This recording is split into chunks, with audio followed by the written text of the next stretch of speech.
Buenas tardes, licenciado Javier Coronel. ¿Me puede ayudar con respondiendo unas preguntas? Ya. ¿Cómo ha influenciado Don Bosco en su vida? Bien, yo a Don Bosco lo conozco más o menos de la edad de 11, 12 años profundamente. Yo a él prácticamente lo conocí cuando hice la primera comunión en la institución de las Salesianas, porque Luis Cordero íbamos a prepararnos allá.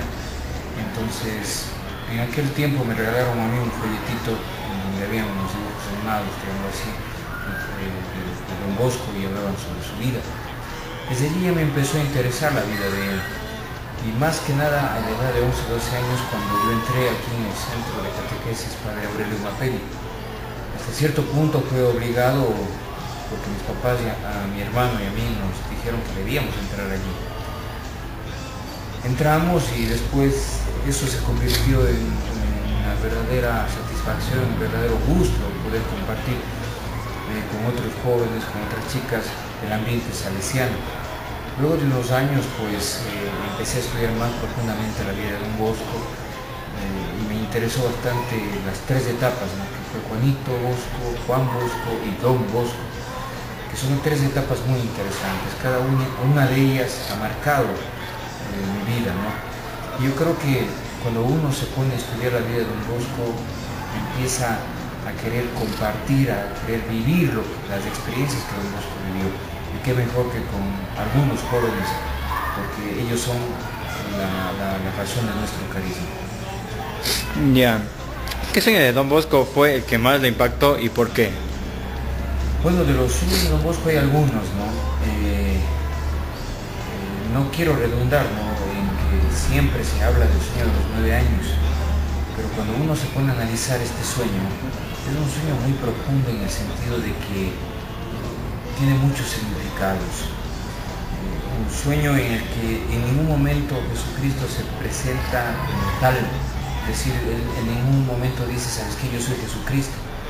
Simplemente se presenta como alguien al que Don Bosco tiene que descubrir.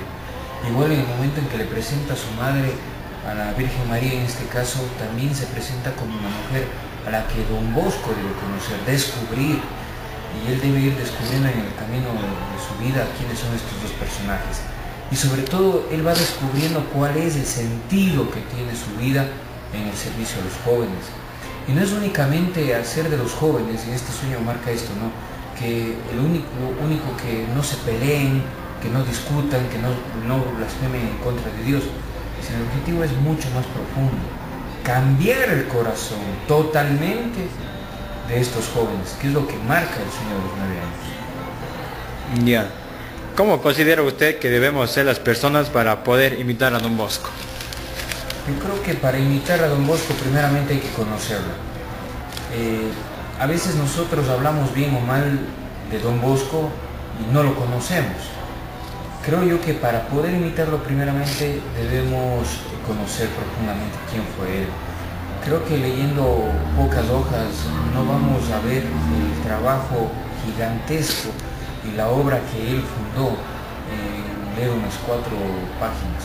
Tenemos que profundizar bastante la historia de Don Bosco. Y de ahí yo que recomiendo siempre 3 cartas o 3 escritos que lo realizó el mismo Don Bosco.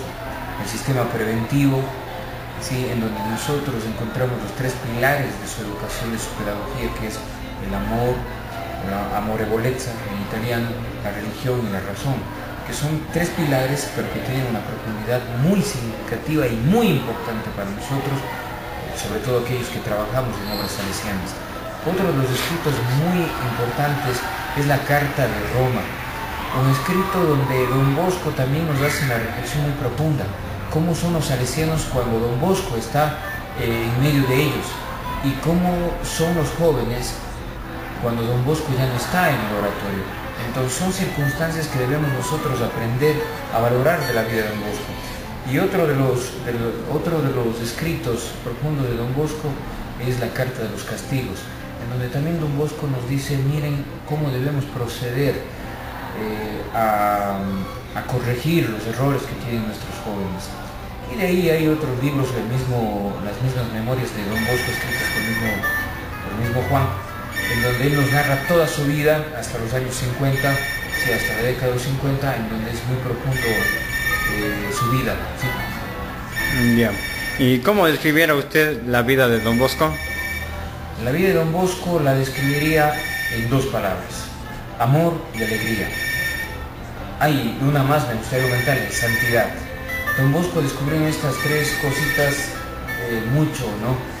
La alegría, el que cambió eso, ¿no? Un sacerdote, de pronto en ese tiempo eran sacerdotes molestos, aburridos, que no llegaban mucho a la juventud. Él en cambio cambia, dice: no, hay que ser alegres.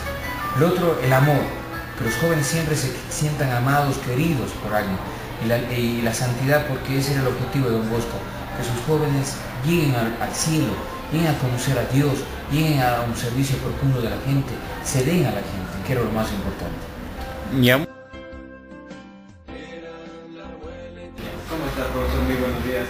¿Cree que me pudiera ayudar respondiendo mis preguntas sobre el pensamiento y la vocación educadora de Don Bosco? Con mucho gusto, sea bienvenido. Es para nosotros como maestros una enorme satisfacción saber y ver que los jóvenes están muy preocupados por conocer el pensamiento de Don Bosco. Con muchísimo gusto. La pregunta sería: ¿considera usted que el sistema preventivo aplicado por Don Bosco es aplicable hasta nuestro tiempo? Don Bosco vivió una época de grandes cambios sociales en la que los jóvenes que habiendo venido desde los sectores rurales eran víctimas en las ciudades, víctimas del abuso de los patrones y las fábricas. A su vez, los jóvenes sin la debida preparación en las ciudades eran fácil presa de los vicios. Entonces Don Bosco dijo: si educaríamos a estos jóvenes, ellos serían ciudadanos del bien. Concibe un proyecto educativo al que lo denominó preventivo, en el sentido de que si educamos, estamos previniendo a que nuestros jóvenes caigan en el vicio y a su vez vayan a parar en las cárceles. Hoy vivimos una realidad social en la que los jóvenes también son atropellados en su inocencia, en sus valores. Los jóvenes también pueden ser fácil presa, de todos estos pensamientos que han arrebatado al joven su inocencia. El sistema preventivo será siempre presente en la medida en la que le demos al joven un protagonismo de construir su propia personalidad y de lograr ser mañana un ciudadano de bien. Muchas gracias, profe. Agradezco bastante por esta entrevista. Gracias. Buenas tardes, licenciado Néstor Bernal. ¿Me podría ayudar respondiendo unas preguntas? Encantado. Ya, mira, ¿cómo ha influenciado Don Bosco en su vida? Bueno, Don Bosco ha influenciado como un modelo de servicio, con un modelo de trabajo, de seriedad, de valores que han ido generando en mi persona, un modelo de vida y que lo mantenemos y que lo seguimos nosotros mejorando. Ya. ¿Qué sueño de Don Bosco fue el que más le impactó y por qué? Bueno, dentro del sueño de Don Bosco, a los 9 años, realmente me impactó el ánimo de estar con los estudiantes, con los jóvenes, de poder servir hacia ellos y poder prepararnos para poder dar lo mejor de nosotros. Muy bien. ¿Cómo considera usted que debemos ser las personas para poder imitar a Don Bosco? Pienso que nosotros deberíamos ser personas fundamentalmente de trabajo, como Don Bosco mismo promulgó, que seamos en mangas de camisa, personas de trabajo, y que no veamos la remuneración, sino más bien el ánimo de servicio a los demás. Bien. ¿Cómo describiera usted la vida de Don Bosco? Bueno, le encasillaría en una sola palabra: servicio. Lo que hemos venido trabajando ya, lo que hemos venido conversando. Don Bosco siempre va a ser modelo para nosotros